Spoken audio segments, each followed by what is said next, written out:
Doucement, l'institution reprend vie.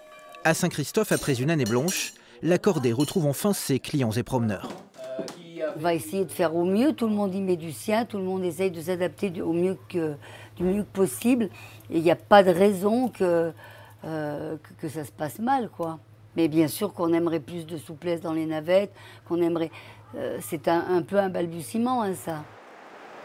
Mais à 11 km de là, au bout d'une route aujourd'hui fermée, le hameau de la Bérarde. Un village toujours balafré comme figé. Le torrent des Étançons a été canalisé dans son nouveau lit, au milieu du hameau. Pour le reste, les habitants sont en colère. On y est né, on est depuis plusieurs générations sur la Bérarde. Notre souhait, simplement, c'est d'y être, de vivre. Et l'envie d'avancer et de résister, mais on en est là maintenant.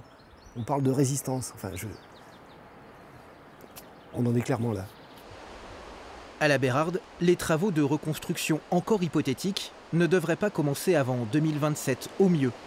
2 ans pour mener des études scientifiques, sécuriser le village, comprendre le glacier et son lac.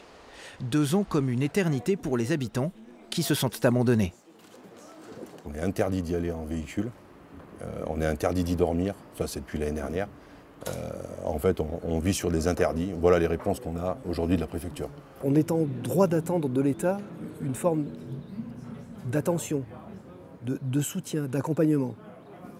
Ça nous paraît tellement évident, mais on n'est absolument plus là-dedans. On est passé d'un stade de tristesse, d'incompréhension, et puis là, on est dans de la colère, voire chez certains de la haine. Dans la vallée, tous savent qu'ils ne retrouveront jamais leur Bérarde. Mais beaucoup espèrent une reconstruction et le revendiquent désormais, non sans impatience.